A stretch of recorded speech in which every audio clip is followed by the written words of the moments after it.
Okay, so ever since we don't have any questions, let's go with the news. So we're actually mixing up the news a little bit. What we're going to do is we're each going to pick two news stories that we've heard this week. So that could be anything from entertainment. So video games, movies, TV shows, something we're all interested in, to spread out the conversation a little bit and bring some different news to you guys who are watching or listening. Let's, Scotty, my friend, would you like to take it away? Yes. I found out that Comic-Con is happening at home this year, and they released their panel schedule, and it is massive. So also with Comic-Con, just get ready for general crazy announcements of toys and collectibles. I do still plan on getting those dumb Teenage Mutant Ninja Turtles coming out of their shell toys. Oh, you are gonna get them. Ooh, okay. I'm gonna give it a shot. I'm not gonna try super hard, but I'll be on Target's website that day. Honestly, though, it's kind of cool with some of these at-home conventions because people can actually see all the different panels that are happening realistically anyway, as opposed to maybe being there or trying to keep up with stuff online. So they said that on that side of things, I think it's awesome. I pasted the list here. I don't know if you guys saw anything that caught your eyes right away, but it's Thursday, July 23rd through. There even is a panel on Sunday with Looney Tunes, but mainly the big bulk of it is the 23rd of July through the 25th of July. It's got a lot, and they were saying how Disney Plus is going to announce some stuff, Marvel's going to announce some stuff. Oof. That's one and the same. But I'll toss a couple out there. There's something with Star Trek Universe, Crunchyroll, Wonder Woman, Superstars of the Paranormal. That's apparently a Travel Channel thing. There's new stuff for the Boys have a panel. I see His Dark Materials. Superstore does. Wow. I literally just noticed 15th anniversary reunion with Keanu Reeves on Saturday. That is awesome. He's going to be there for that, and also Bill and Ted 3. Yes. What? Oh God, I can't wait. Yeah, I just noticed this now, and Rachel and I have been watching the show Superstore. Apparently, they have a panel, so that's cool. And there's an MST panel. I'm very excited for all this now. Did you see? There's a Shudder one as well. Yeah, I guess Shudder has a documentary coming out called. Oh no, the panel's called Horror is Queer, but they have a lot of LGBTQ documentary coming up, I guess, which I didn't even know about, but that's really cool. They actually have it's pretty neat on Shudder. You can actually they have like a whole section of I think they actually call it like queer horror or something like that in the channel. But it looks actually like some pretty interesting stuff. I haven't like really watched too much of it yet, but Shudder is an amazing service if you are a horror fan. I love it. Yeah. Yeah. There's one thing that just jumped out at me on Saturday. Farscape to be continued. I said that. Yeah, I didn't hear that. Apologies, I didn't hear that. That didn't come out for when you said that. Farscape was awesome. I love Farscape. Here's what we'll do. So good. I'll go through and say some things I'm interested, and then Graham can, and then Chris can, so that we don't keep talking over each other. Sorry. I just noticed the MST thing that's really cool. I think it's hilarious that there are 2 Walking Dead panels. Bob's Burgers, there's a Simpsons one, I mentioned Bill and Ted, even a Sailor Moon, like stuff all over the place though, which is really cool, and it's going to be exciting. Graham, what did you find that caught your eye in that panel listing? Okay, I guess I mentioned a couple of them already, but the His Dark Materials, I'm a big fan of the Philip Pullman books. They made a terrible movie many years ago called The Golden Compass, which is based on the franchise. The books are brilliant though, so good. So and I know there is a TV show. But yeah, I haven't actually seen it. I don't know if it's a British. I don't know if this might be the same thing as the British one. So pretty sure there's a British one that's out, which is really good. But anyway, so I don't know if it's talking about that or something. What else did I just see? Charlize Theron, Evolution of a Badass, an action hero career retrospective. That sounds interesting. Don't know about you guys. I'm kind of interested. I have no idea what that is. I'm hoping Charlize Theron is there, but who knows? It sounds like it's just chronicling her career, and she's done like lots of. She's had an awesome career. I really respect her. She's an amazing actress. I think she's brilliant. And the final one, I guess, the one that's really jumped at me is Farscape to be continued, because I loved Farscape back in the day. Yeah. The only other show I think I love as much is Firefly, which, yeah, sadly, wow. I mean, some people seem to hate Firefly. I think it's brilliant, but yeah. Anyway, Chris, what did you like out of those ones? I guess. Like you, Farscape is I'm really interested in that. Shudder has some cool stuff. The Bill and Ted, Face the Music, and the Constantine panels. Nice. Awesome to me. So hopefully I'll remember and watch it. But cool. I won't be surprised if I completely forget. And nice. It's. I imagine most of this stuff's going to be on YouTube, though. Yeah, maybe. Probably. Yeah. Oh, I've just seen The Order season 2 to 3. I've actually been watching The Order on Netflix. I love it. It's not amazing, but I still really enjoyed it. But yeah. Okay. Something's going on with that. Yeah. Yeah. Exciting. To no surprise to anyone, the only thing I know about Farscape is commercials I saw on Sci-Fi when Sliders was on Sci-Fi Channel. Oh man. Yeah, but that lots of stuff going on though, and surprisingly, some companies actually backed out of Comic-Con even with this digital stuff. So there was going to be even more somehow. Wow. But that there's always.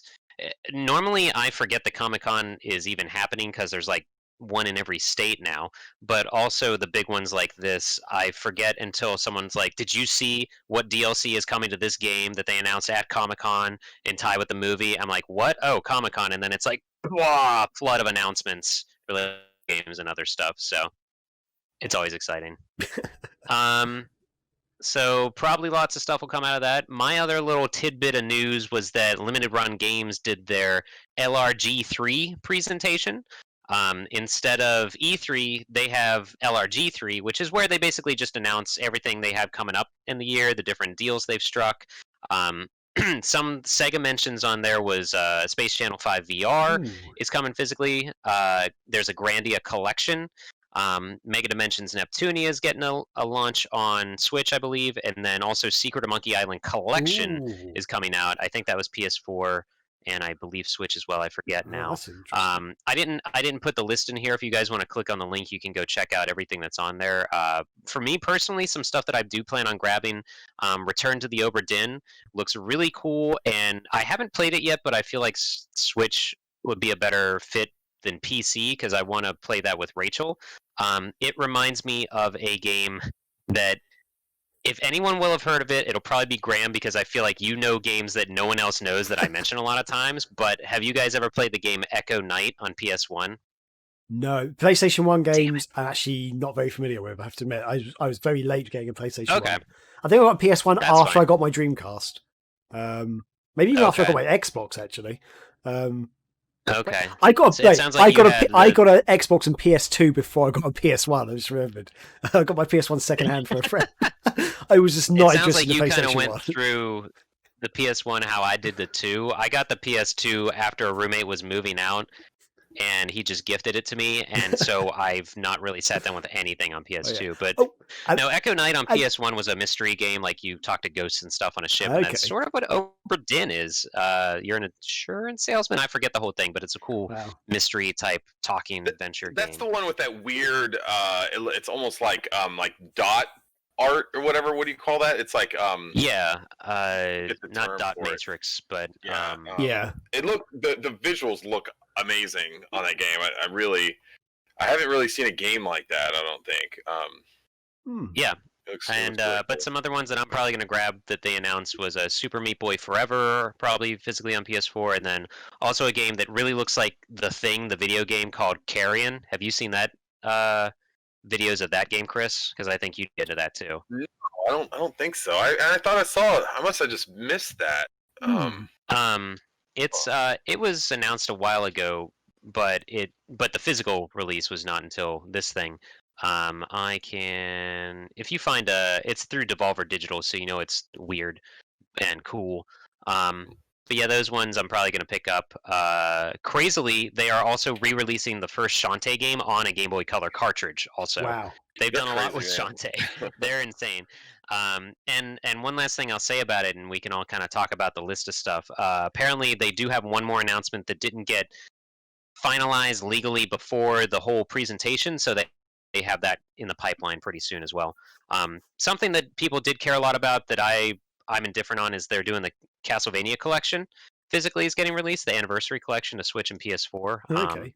But yeah, what do you guys think? Anything else you see on there that you want to grab? I'll let you go first, Graham.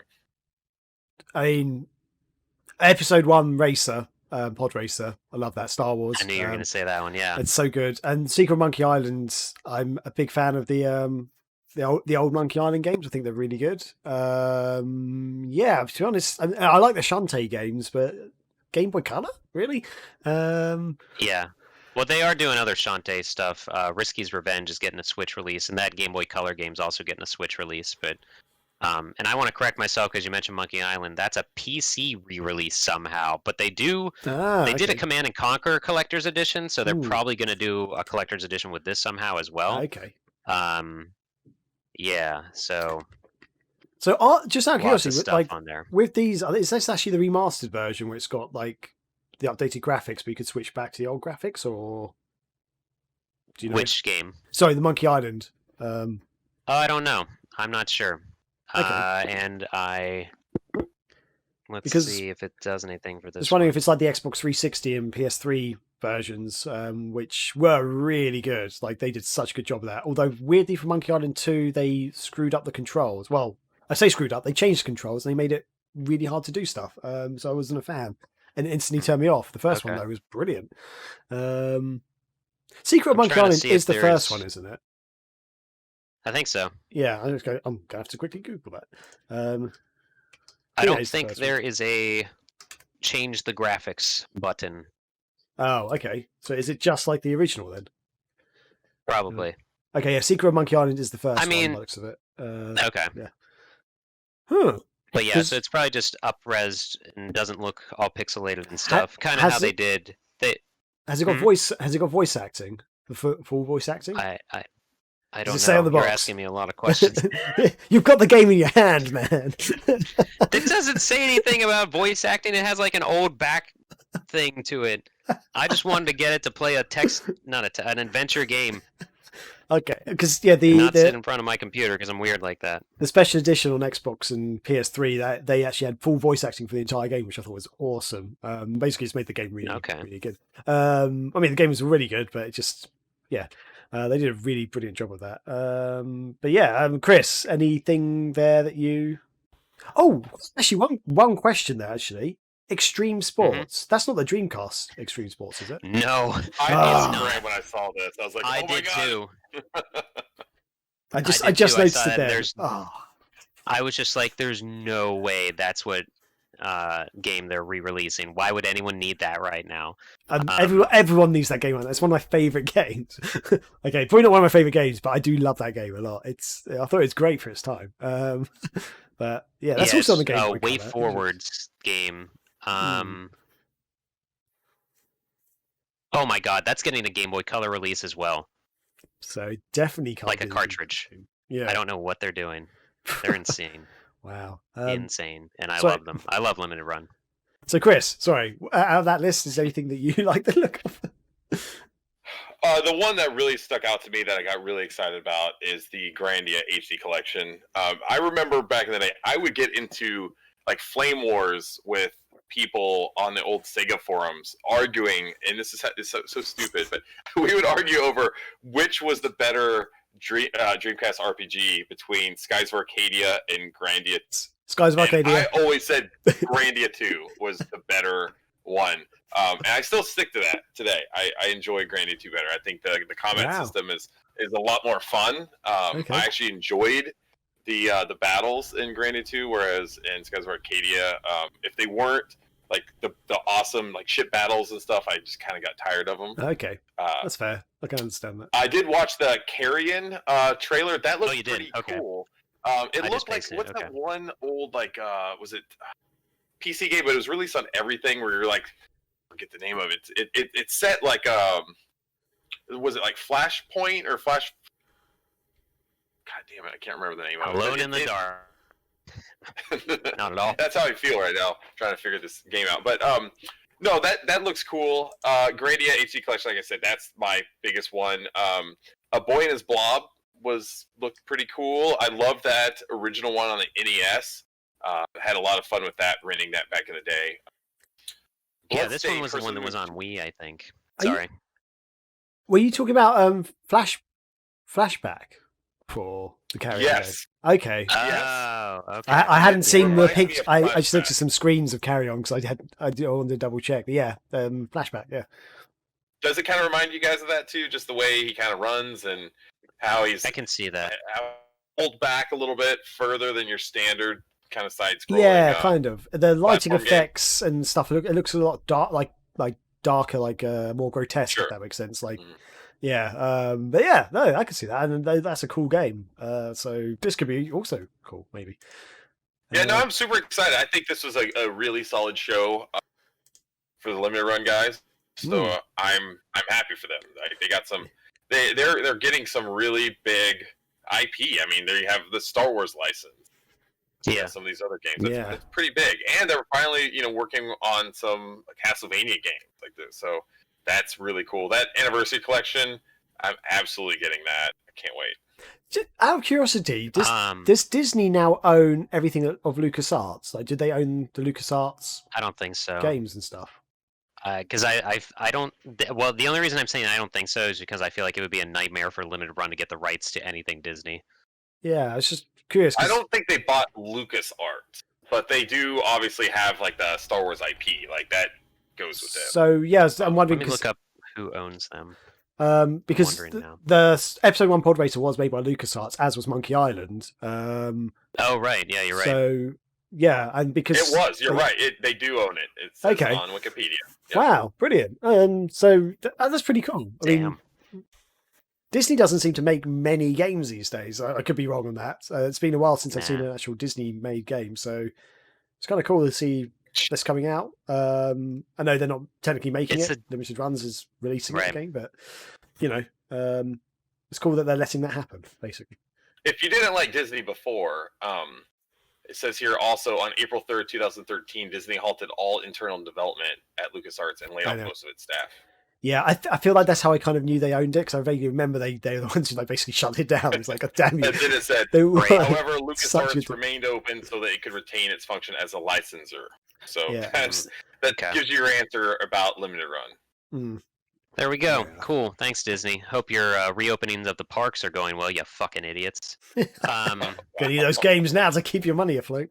Graham, did you see there's like 8 versions of the Pod Racer that you could get? Is that? Just go to Limited here. I'll just throw it into the chat. Just go to Limited Run Games. On their front page, there's 1, 2, 3, 4, 5, 6, 7, 8, 9 different ways you can get Star Wars Pod Racer. It's ridiculous. So however you want to blow a hole in your wallet, you've got your options right there. Speaking of Disney titles, this is such a random tangent, but did you guys ever play Quackshot on the Genesis? Yes. Did I? So yeah.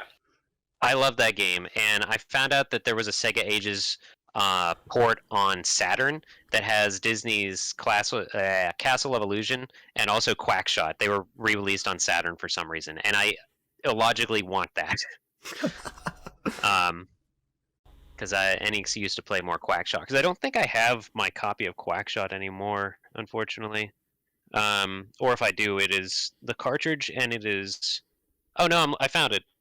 Never mind. All right, I don't need to buy it again until I forget about it next month. That's kind of what I got, though. Graham, did you see how many different times you can buy Pod Racer? Yeah. I do quite like the N64 styling box, but speaking from experience, N64 boxes are hard to keep fresh. They do wear out quite quickly, but that's pretty cool. That looks really sweet. Because when I first saw it, I was like, oh my god, they're releasing on the N64. They are not. It's like the Switch and PS4 versions. No. The N64 box art. Yeah. It's a shame that, I mean, from speaking for me personally, it's a shame you don't Limited Run don't make Xbox games. And I know the reason, isn't it reasons like Xbox, they require to have a bigger order of physical games or something to release an Xbox game? Something weird like that. Yeah, I think it is that. So yeah, Limited Run keeps a Switch and PS4. So like, it just annoys me that Microsoft have done that. Like, it'd be cool to see some of these games on Xbox and stuff.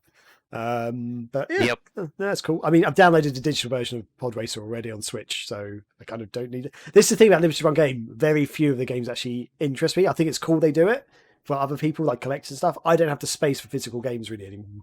So I'm trying to do more retro stuff, and Limited Run I don't really do so much. I think there's been 1 or 2 games I bought from them, but Yeah. Yeah. Anyway. So yeah, Chris, what news has tickled your fancy this week, my friend?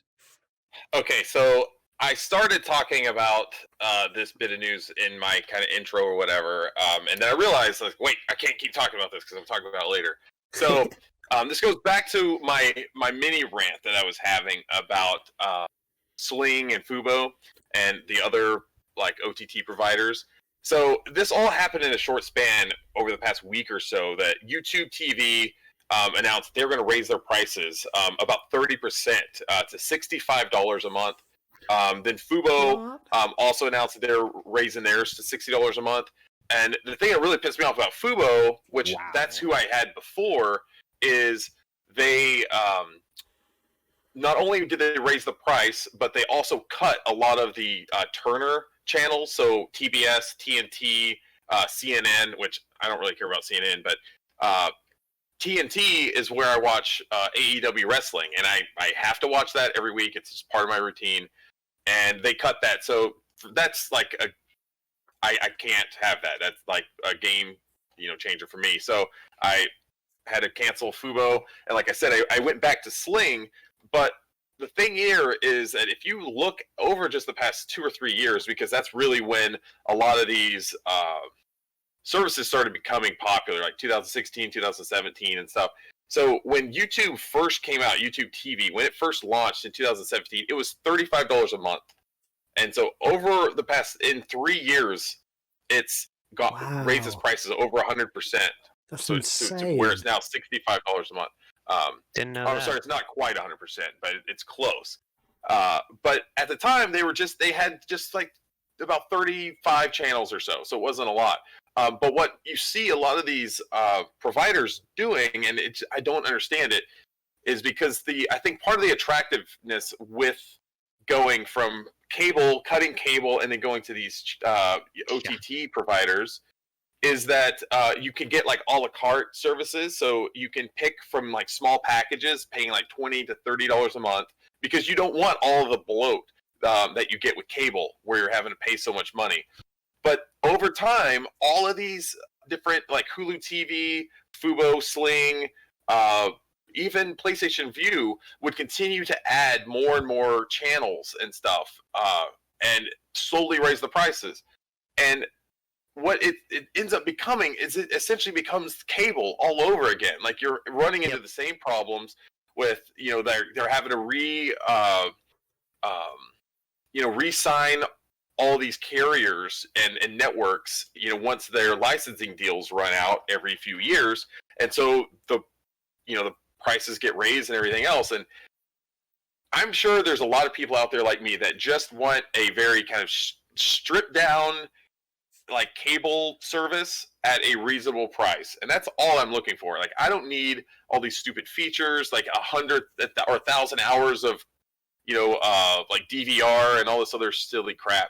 Like, just cut all that stuff off and just give me, what I'm looking for. And right now, Sling is really the only provider that's doing that out of the big ones. You can get, basically, with Sling, they have two different like tiers. You get a Sling Blue and a Sling Orange, and each of those are kind of different. Like, I can't remember which one, but like Orange is for like more like sports and stuff. So it has more sports stuff and like ESPN, Fox Sports, that kind of stuff.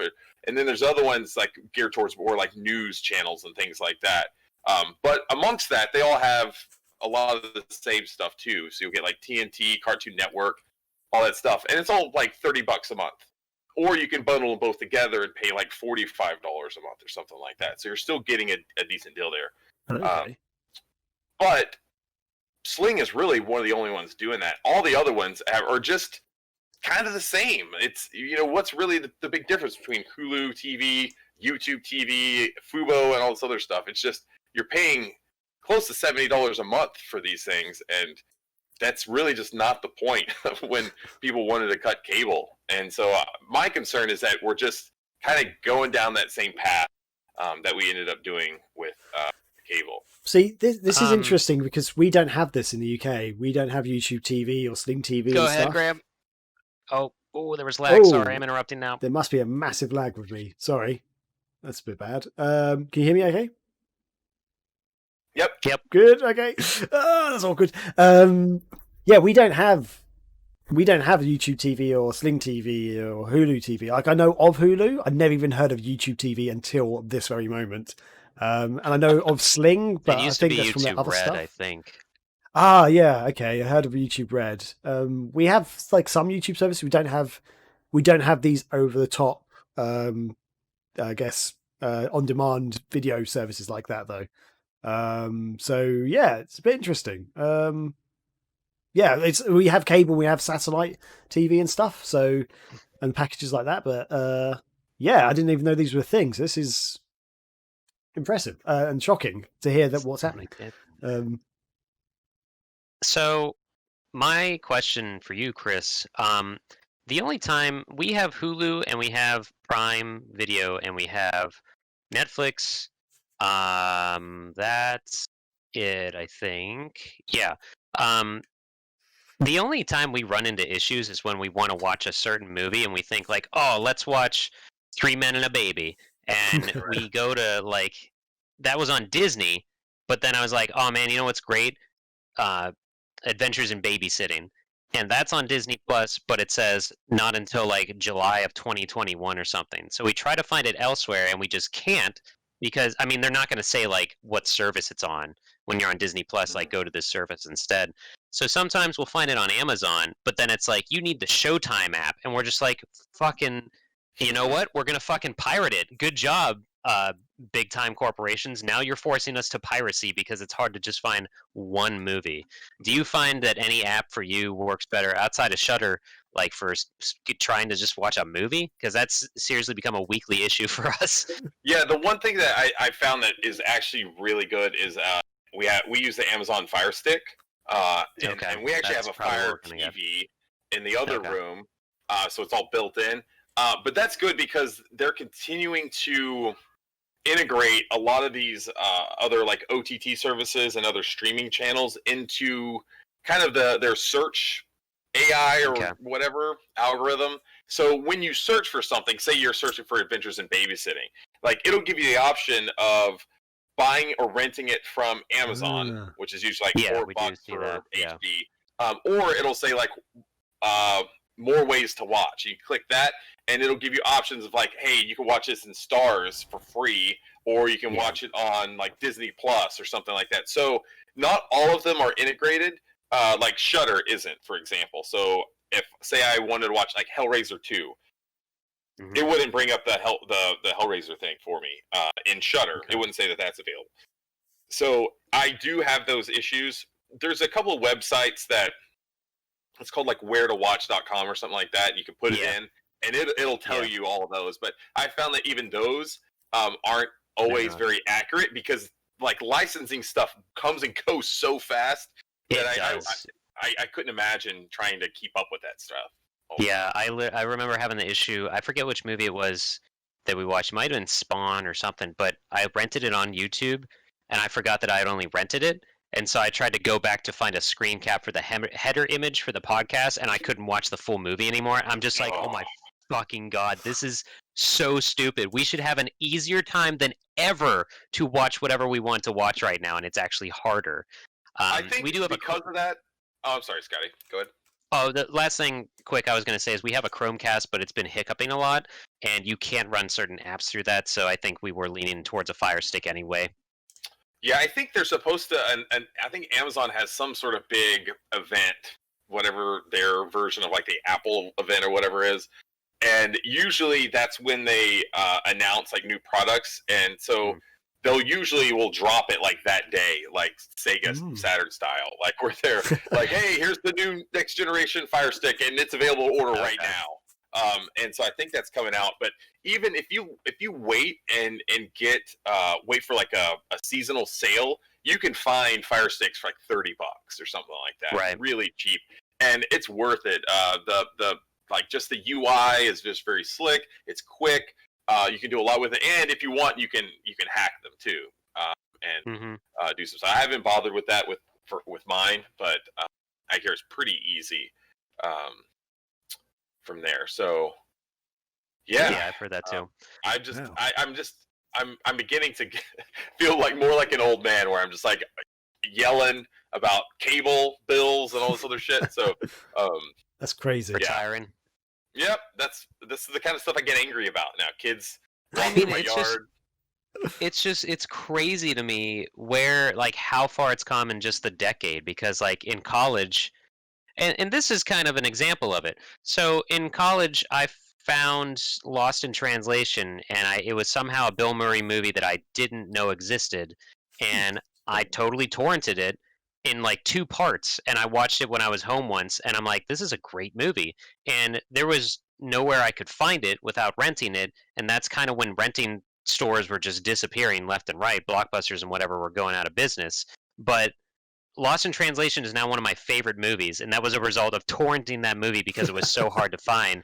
And it's almost coming to that time again where we can't just get a movie legitimately. Like, we'll find the mirrored YouTube version. I'm not saying do this, but also the big companies don't need your money. But it's so crazy how weird, and it's like a vicious cycle of having incredible access and then no access. You know what I mean? And that's what I was going to say, Scotty, earlier, is that I think what we're seeing, maybe the early stages of, is like almost like from consumers wanting to go back and have physical media again, because they're tired of that very same thing. Like the licenses for TV and movies like comes and goes so quickly. Like, there's not just even with Netflix, and you can't be confident that your favorite movie is always going to be there, unless like like the only, I guess, Disney, because they own all this crap and they're the only ones that stream it now. So like where you have to go for Disney stuff, but and so I've actually started buying like more physical movies and stuff lately. Shout Factory, baby. Shout Factory is awesome, but to include also, I've been starting to buy some VHS movies as well. Wow. Just like on Facebook Marketplace too. I got this deal where I got like 15 VHS movies for $3, and it had some awesome. God.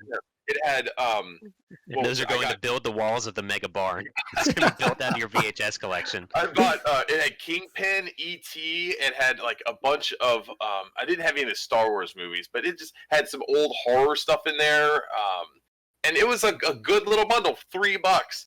And so what I'm going to start doing, because you guys know we're doing, I'm also doing the Bloodsucking Geeks podcast. So what I'm going to try to do each time for every movie that we watch on there is I'm going to buy like the collector's edition Blu-ray for those movies, but also try to buy the VHS version of it as well. And so one of our next episodes, we're doing Halloween Resurrection. And so I found the Blu-ray, but the Blu-ray's out of print now, so that's actually hard to get. So you can't buy that anywhere. So you have to buy on eBay usually, and so you can get the DVD version for really cheap. But the Blu-ray is hard to get, and then but I also bought the VHS version for like a couple of dollars and stuff too. So I'm waiting for those to come in this week. But yeah, just going back to your point, Scotty, I'm kind of going that same route where I'm getting fed up with all the streaming stuff, because you just can't be confident that what you want to watch is going to be there.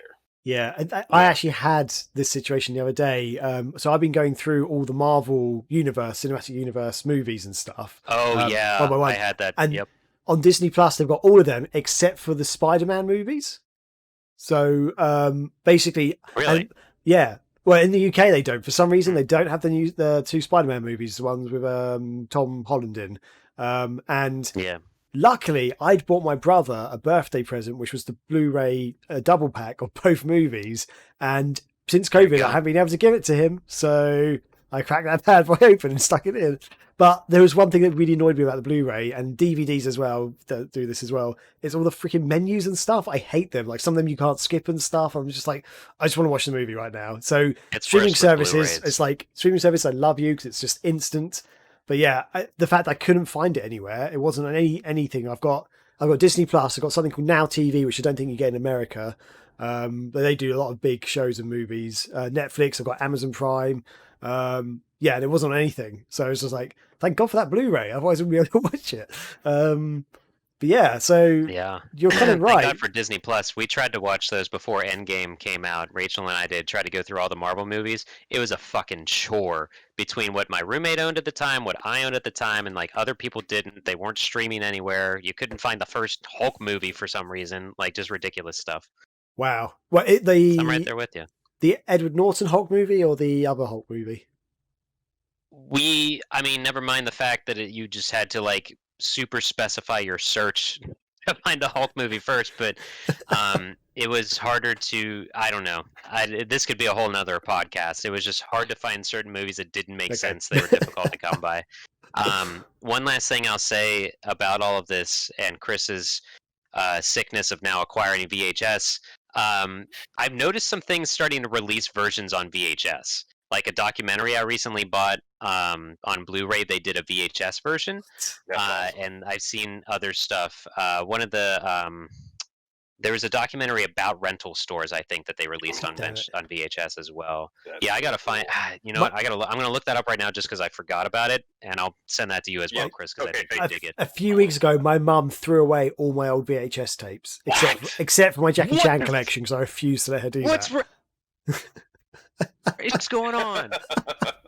Because we can't sell them anywhere here anymore. Oh, I had like tons. I had like a good 50 to 100 VHS movies. I can't remember now. There's a handful she let me keep, mostly Jackie Chan ones because Jackie Chan's my idol. But yeah, loads of stuff. Because you can't give them to charity shops anymore. We couldn't seem to sell them. Yeah, but I couldn't actually. To be honest, I probably wouldn't be able to give them to you, Chris, because I don't think our VHS tapes work in your VHS players over there. Yours guys goes like the opposite way. That's why. It's like your toilet. Exactly like it. There was this is a small rant, but James Rolfe, the Angry Video Game Nerd, actually did a video saying DVDs are better than Blu-rays, and I almost 100% agree with everything he had to say in it. Oh, really? I think I remember doing that, because did he say something like DVDs had like way better content and stuff too, like additional content? Yeah, actually, just easier to navigate. Like more obvious care was put into the menus and the bonus stuff and different things on the actual discs. Whereas there's literally a template for Blu-ray menus. It looks like now, just the generic like silver and like platinum kind of border and stuff. It was interesting, but yeah, it depends on where you get them. But yeah, there's a mini rant I have about DVDs as well. I'm not sure if I should say it. But, maybe we should. A mini rant. I'll just say it. Screw it. He's going to think about it all night. When DVDs first came out, there was this big promise of like all the cool features you could do with a DVD, and one of them I remember distinctly in adverts and like some movies promoting this for the DVD release. You can change the camera angle of the scenes.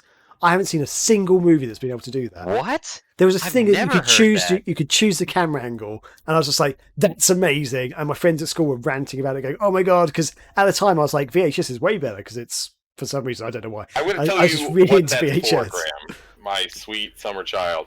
Have you ever watched porn on a DVD? That's why they did that.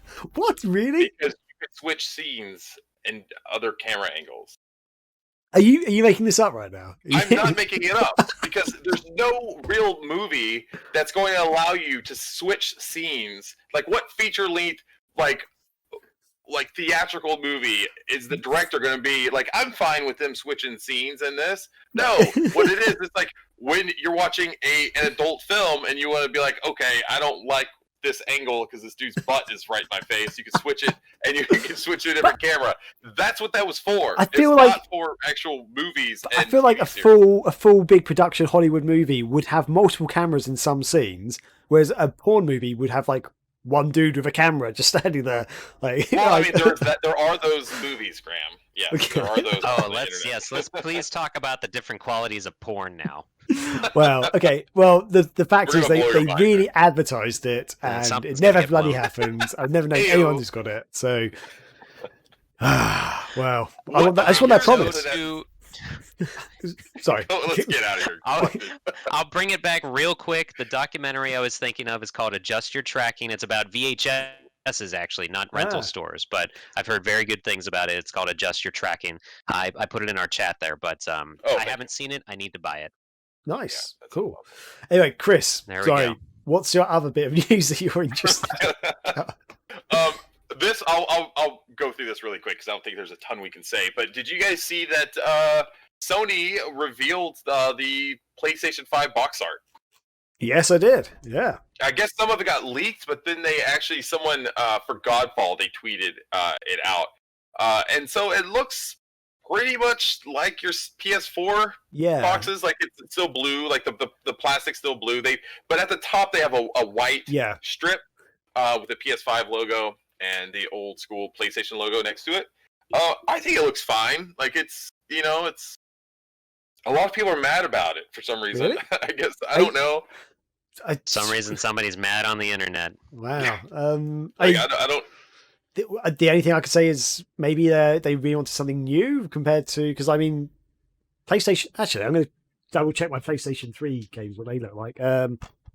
They're clear. Remember they had that clear case? They are clear, but their styling is still very similar. It's still got like the PS3 up there, and only on PlayStation or PlayStation Network, or whatever's up there, and then the game. And that's basically what the PS4 and the PS5 are. But because they've got the blue plastic, it looks a little bit different. But yeah, so what's the big problem? My only thing is I think the white equates it to the like generic the store made cases that GameStop and other places would do. But because there's a lot of white on those. So my understanding is that reflects the actual console, because the PlayStation 5 has been released as white. Does. The PlayStation 4 had the blue light on the controller, and because the PlayStation 3 was black as well, so that thing that had the black there. So with PlayStation 4 they used the blue light, and then white for the. That makes sense to me. I think it's fine. There was also a leaked ad, I guess, that showed a black and red PS5. Where you have the black and white, like two-tone colors in the one that they actually shown. This one was all black with like red accents on it. It looked like a Sith system or something. It looked awesome. It looked really cool. And so I hope that's legit, because if I could get that all black and red one, I think that would look much better. If they release a Star Wars game with it at launch, that would be cool, because it could have like Stormtrooper colors or like Darth Vader. That'd be cool. Yeah, and I think we'll see more of that with the PS5. I mean, if you look at what they've done with since I guess they didn't do it with the PS3, but it was the PS4 where they started having like themed limited editions and stuff. So I don't anticipate that's going to be going away anytime soon. Yeah. So, but yeah, it's fine. I don't know why people are so angry on the internet, but they are. So that's my other bit of news. Over to you, Graham. Cool. So yeah, I'll try and run through mine pretty quickly. But so one thing that really interested me was Tomb Raider: The Ultimate Experience. Has the info's been leaked about it. Basically, a poster has sort of been shown with like 3 images from different eras of Lara Croft, I guess. They've got one which looks like the Tomb Raider 3 box art, one which looks like the Tomb Raider Anniversary box art, and Tomb Raider Guardian of Light, which was a digital only title, which is like a top-down view one, a bit different to the other ones. But and basically underneath it says relive Lara's greatest adventures in one ultimate package. So there's a bit of speculation on what actually this means, but from what I'm gathering, it looks like we're actually going to get the original Tomb Raider games, like I'm guessing Tomb Raider 1, 2, 3, Last Revelation and Chronicles, but also Anniversary, Legend and Underworld, plus Guardian of Light, I'm assuming. And I think that's going to be awesome, because I'm a big Tomb Raider fan. I love the games. The only one I actually haven't played properly is Tomb Raider 3. I played it a little bit, but and also Angel of Darkness, which was a PlayStation 2 exclusive, and I own it, but I've never actually played it because apparently it's god awful. But yeah, I'm a big fan. Very excited for this. What were all the Dreamcast Tomb Raider games? Were there ever any exclusive? There were no exclusive. There was Tomb Raider 4, that's the Last Revelation, and Tomb Raider 5, which is Tomb Raider Chronicles. So they weren't exclusive. The Dreamcast version of Tomb Raider 4 was enhanced over some of the other versions. Like I think it had better lighting than the PC version. They did a really good job on it. So like the lighting effects and stuff on it, there's like a big thing in the advertising campaign. They're like, yeah, if you want me to look like Lara's there, like, do you know how it looks so good on Dreamcast? It's like held up a Dreamcast. It's like, oh my god, this is amazing. But yeah, I'm excited for this because I like the new modern Tomb Raider games, but I'm not a massive fan of them because I prefer the old school Lara where she could like do backflips and jumps and like had two guns running around. Whereas I don't really understand video games with the bows and arrows in that I like bows and arrows, but they're one hit kill in every video game. Whereas I'm sure in real life a gun would do more damage than an arrow.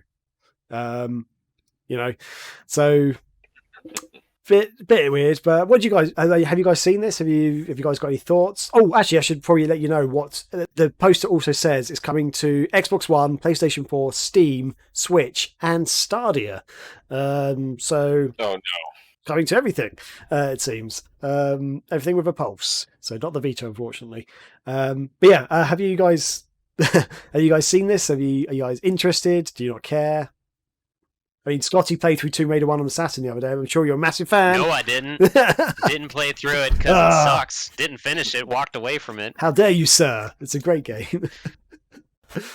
I would like to finish it someday. There are 14... No, I'm sorry. There's almost 20 Tomb Raider games. So you think they'll have them all on here? I'm hoping so, because that would be really exciting. I mean, Tomb Raider Legend and Tomb Raider Underworld, I think, are two of my favorites. I thought the storylines and the actual level design and everything in those was so much fun. And hopefully, for your sake, Scotty, if they have got the original like few on there, it'll be like the PC version where you could save anywhere. Because on the Saturn version, you have to have save points. Whereas on the PC version, you could save at any time. So if you die, you just go back. That was honestly that was a make or break thing, honestly. Yeah. Oh, man. Yeah. But yeah, Chris, what about you? Are you interested in these at all? Man, for me, the modern Tomb Raider games are games that they look a lot of fun, but I just never can get into and play them for whatever reason. So I know I'm not going to get this, but I think it's a really neat thing for fans of the series. But yeah, I just haven't been. I like Tomb Raider, but I'm just fine not playing Tomb Raider games anymore. Yeah, fair. I feel really bad because I know that I would enjoy them. I enjoyed the parts that I enjoyed of the first Tomb Raider when I was streaming it. It's just when I got to that one part, I was literally bashing my head off the wall and the floor. That it just really, it really wore on me. But I feel like I like what I played of Uncharted games and the new Tomb Raider games. Multiple people know what I'm into and have told me to play them. So maybe this is the way I could actually try to dabble here or there. Maybe. I would also recommend trying out Tomb Raider Anniversary, which is a remake of the first game, but it's so much easier to play. Like the movement, everything's a lot easier. She's got this cool rope ability thing now. Some of the puzzles are a little bit easier. It's like, because back in the day, there's like the textures and backgrounds, you couldn't tell the difference between the thing you need to pick up and the wall, basically. So yeah, and it looks a lot better as well. And the sprite didn't move. Yeah, exactly. So what's that one on? So Tomb Raider Anniversary is on Xbox 360, PS3, PC. I don't know if you might be able to do backwards compatibility on Xbox. I'm not sure. So yeah, that was released a few years ago, but it was really good. And then Tomb Raider Legend and Underworld, they changed up the whole game mechanics for those. They make it a lot easier to run around and stuff. It's more natural, less sort of trying to get your angle just right. It's more like run around, jump, sort of do your thing. Gotcha. So fight some vampires and stuff. Sure. That was a Underworld movie joke. Yeah. Yeah, we know, Scott. Moving on. Anyway, so I'm excited for this. The poster also says a release date of August the 27th. There's not much more information that's been announced yet. Yeah, very soon. So I'm hoping it's legit because there's lots of places actually been reporting this now, but not much information's come out. So we'll see. It could be that they've had to push the release date back due to COVID or something, which is why they haven't released this yet. But this would be an awesome physical release through limited run games. Yeah, if you're watching, this is one I would buy. Thing. So yeah, I would get this for my Switch or whatever from limited run games if they do it. That'd be cool. So I feel like just looking at this briefly, it's more of like them announcing that you'll be able to play all these games on a service, not that it's really a collection, you know? Oh, interesting. So that's not what I read the other day. So I got this yesterday, this information, but I'm getting that impression from just where games are now and how, you know, a physical release of anything. They say it one ultimate package. Or, a bundled release of anything.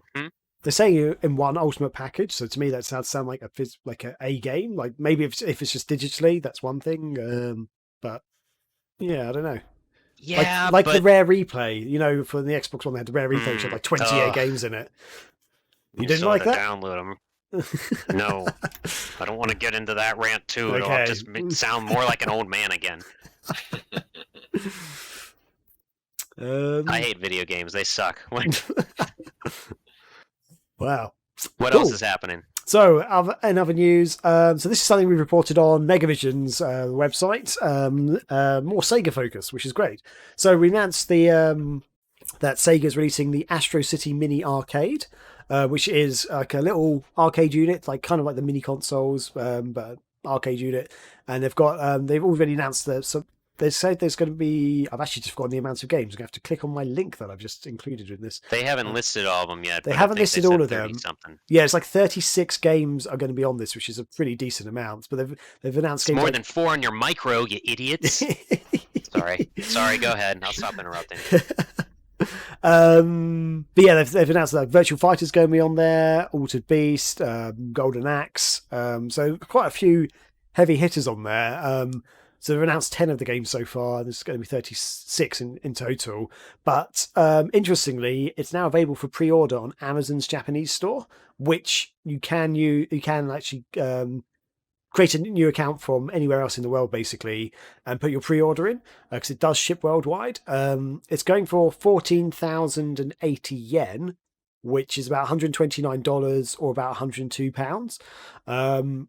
And it's got a shipping date of 31st December 2020, so the end of the year. There are also they've also sort of revealed a cool little 6-button controller, because if they're playing on that tiny little arcade is going to be too hard for you, you can get a controller as well, which is pretty cool.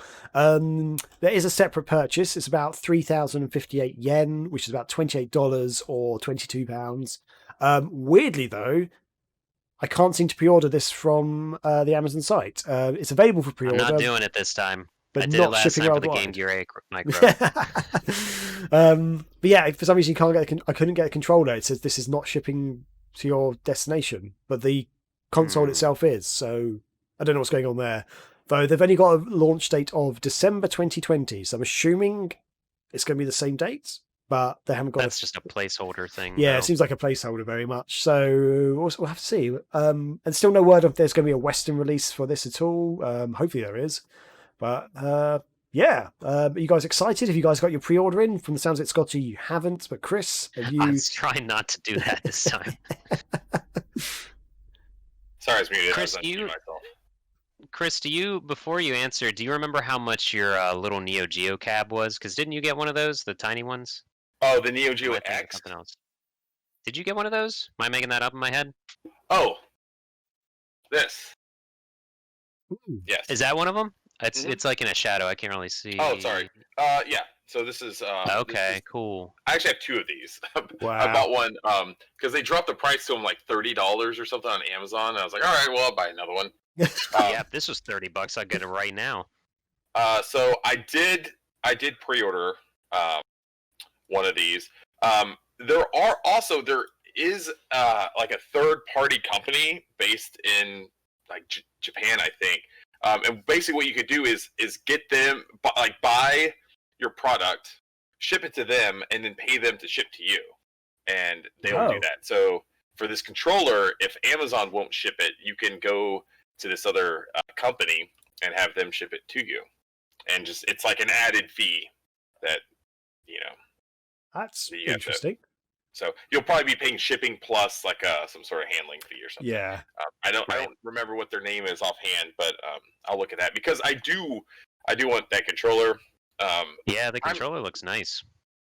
Yeah, I'm really excited about this because it is pretty cool. It came out of left field You know, it's one of those things you just wake up. It's like, oh, Sega Japan has just announced something insane, which they just seem to like to do every so often. But it's really cool. I like the idea that it has those two USB inputs, because that essentially allows you to plug two controllers in, and you then I think it also has an HDMI out too, doesn't it? Yes. That's a big deal. Yeah, so you basically plug it into your TV, and you could play this, you know, like full screen with two controllers. I don't know if that's at that point, if it's just completely negating the purpose of this, because it's supposed to be this like tiny miniature thing. But no, I'm excited about it, man. This looks cool. The games list, we still are still waiting for the full list, but the stuff they did announce for it, it looks like pretty good stuff there. Yeah. What I'm thinking is like, what other games? Because did you run down the list of games, Graham? That are coming out for I just said a couple of them. So yeah, they've got Revenge of Death Adder. I'm really excited about. That's gonna be cool.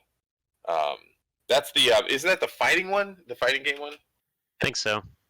Yeah, I'm pretty sure that it might be actually. Yeah, I'm fuzzy with the Golden Axe games, to be honest. Let's just do a quick Google.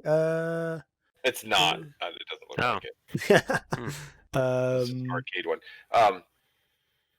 The Sega website, folks. It's the one that's actually never released onto the home consoles.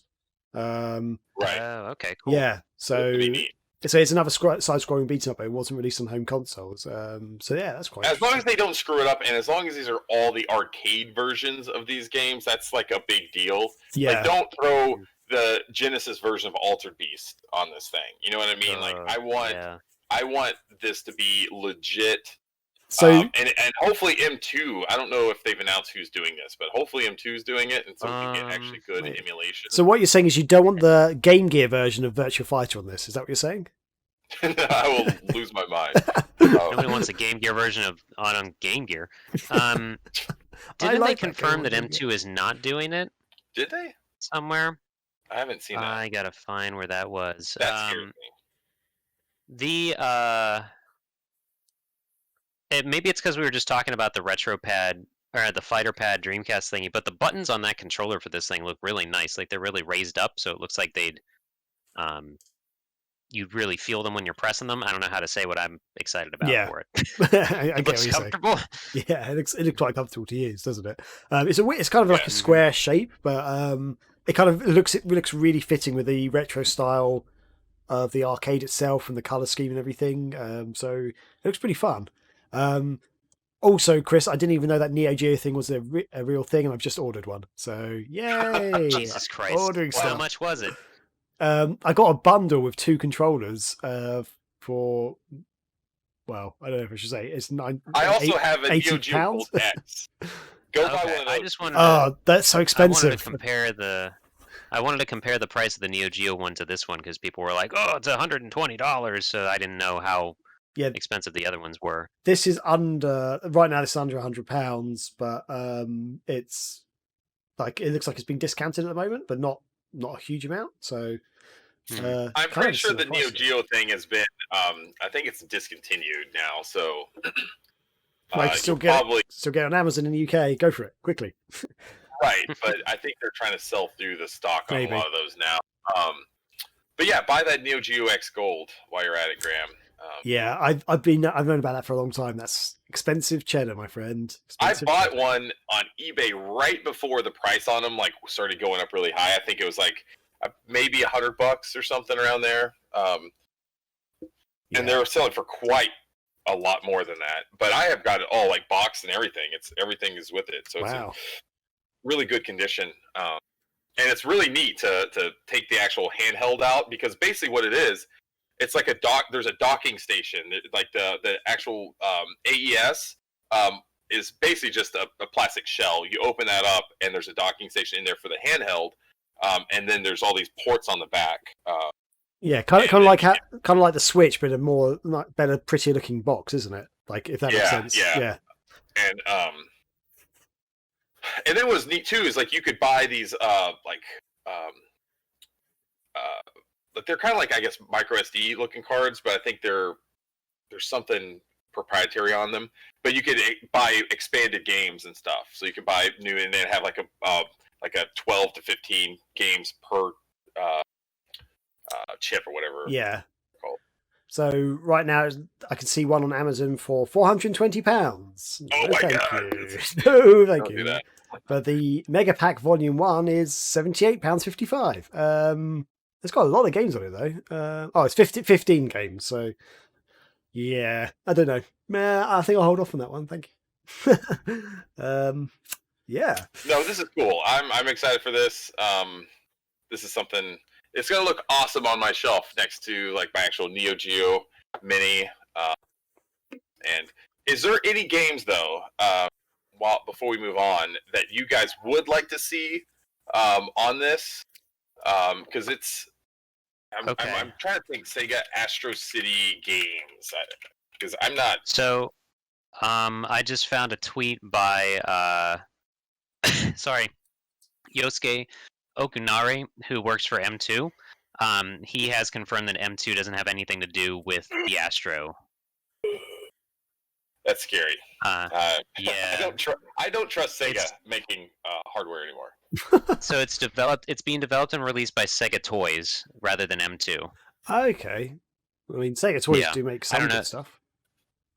Yeah, just to, so that we're clear on that. I thought I'd seen it somewhere, so I had to find it. I just linked you guys the tweet. I don't know if you need to add that to anything anywhere, but what else do I want to see on it? Did we list everything that's on it?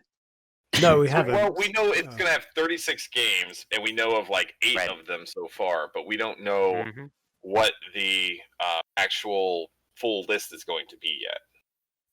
Yeah. We know Space Harrier is going to be on there, right? Well, that's not on the list at the moment, I think. It's not on the list. It's got to be on there. We got Alien Syndrome, Alien Storm, Golden Axe, Revenge of Death Adder, Columns 2, Dark Edge, Puzzle and Action, Taint R.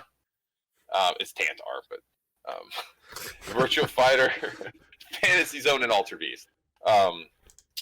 Toki. What? You guys ever play that one? Toki? Toki. You play as some dude turned into a monkey and he spits balls out of his mouth at enemies. Great game. Mm-hmm. The problem is now that when you search for this, it only comes up with the mini arcade. Yeah, it's really annoying. I try to look for like Astro City game list, and it's not even coming up. It's all just these articles that just came out recently. Oh wait, Games Database. Oh yeah, apparently Toki was on the Genesis. I didn't even know that. I just remember playing it in like a Walmart or something. Was this on the Model 3 board? That's the thing. I'm not sure what the board is that they're using because. Yeah, if it's only Model 1 or 2, that's Virtua Fighter, Fighting Vipers, Sonic the Fighters. Woohoo! That could be fun. If there's Model 2, you could get like Daytona and stuff, which would be awesome. You freaking better. Daytona 2, Battle on the Edge. But yeah, I would love to see that. I would love to see. I don't know what else. Ooh, Let's get the arcade version of Sonic on there. Maybe it's Model 2. Because Model 2 is Virtua Fighter 2 and stuff, but Model 1 is Virtua Fighter 1, which is what they're saying in this. So, I mean, there's if it is the Model 1 board, they've got like Virtua Racing, Star Wars Arcade. Oh my god, that would be amazing if that's on there, because that's such a good game. Wow. Wing War. What's Wing War? I don't even know that game. Oh, that's cool. That's like Barbecue a sauce. combat simulator game. Barbecue sauce.